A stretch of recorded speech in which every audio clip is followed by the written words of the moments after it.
For weeks now, high-priced financial analysts, hedge fund managers, and Wall Street execs have been shitting their $10,000 designer suits as a convergence of warning signs indicate that a clusterfuck of epic proportions is about to hit the global motherfucking economy. Mr. Pluff, have you seen the latest stock price? It's hitting an all-time low of $18 and it's still dropping. Almost $400 billion of wealth was lost today. Unlike the great financial shitstorm of 2007 and 2008, when bankers and coked-out stockbrokers were too busy groping around in a greasy fucking orgy of CDO and mortgage-backed derivatives trading to see the writing on the fucking wall. And then that happens. This time around, the same assortment of capitalist scum are completely fucking aware of the 10-story shitnami looming on the not-so-distant horizon, but have no fucking way to stop it. While millions of peeps are glued to their screens this month, cycling through photos of J-Beeb's fucked up new hairdo, and reading an endless supply of clickbait articles about the new Star Wars flick, several top bankers were sounding the horn, alerting their fellow rats that the time has come to abandon ship. Shit!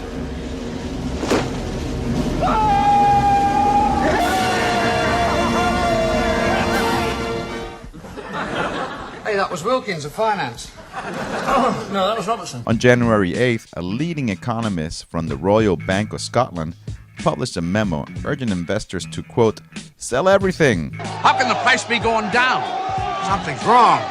And warning that 2016 is going to be a, quote, cataclysmic year that could see up to 1/5 of the total global stock market wiped the fuck out. What you're telling me is that the music is about to stop, and we're going to be left holding the biggest bag of odorous excrement ever assembled in the history of capitalism.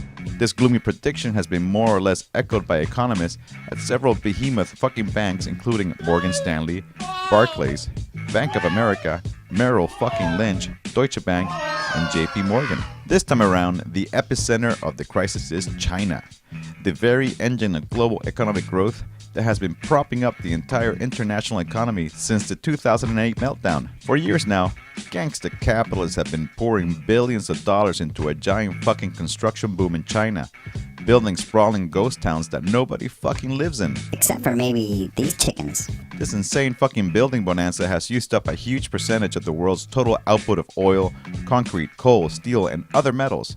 And now that the party's wrapping up, the prices of these commodities are in total fucking freefall, with some analysts predicting that the price of oil could drop down to as low as $10 a motherfucking barrel. Bring it down more, fuck! This is yet more good news for opponents of the motherfucking tar sands, since the energy and extractive corporations most heavily invested in mining and refining this toxic sludge are going to take a serious fucking hit. Who knows?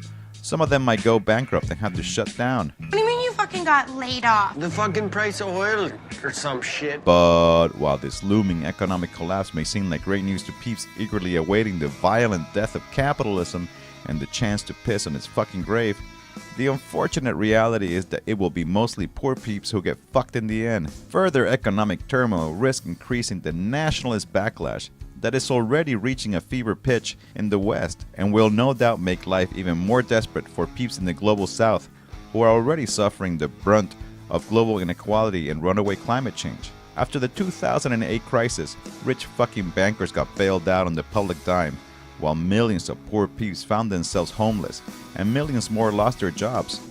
Politicians around the world followed up this economic shock therapy by gutting pensions, privatizing public services and industries, and pushing through painful cuts to public spending. If we want to avoid having the same thing happen next time around, peeps will have to be ready to seriously throw down. Voting for Bernie's just not gonna cut it. Jesus.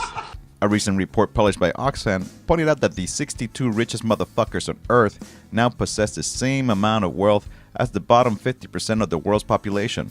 Now, I'm no economist. Just tell me the truth! But it seems like the most sensible and financially prudent thing to do will be to round up these 62 posh, caviar-sucking parasites, put them all onto a cruise ship, tell them that they're going to a luxury resort in the Maldives, steer that cruise ship into the middle of the Arctic fucking ocean, sink it, and start divvying up their shit. This might not fix everything, but it'd be a good start.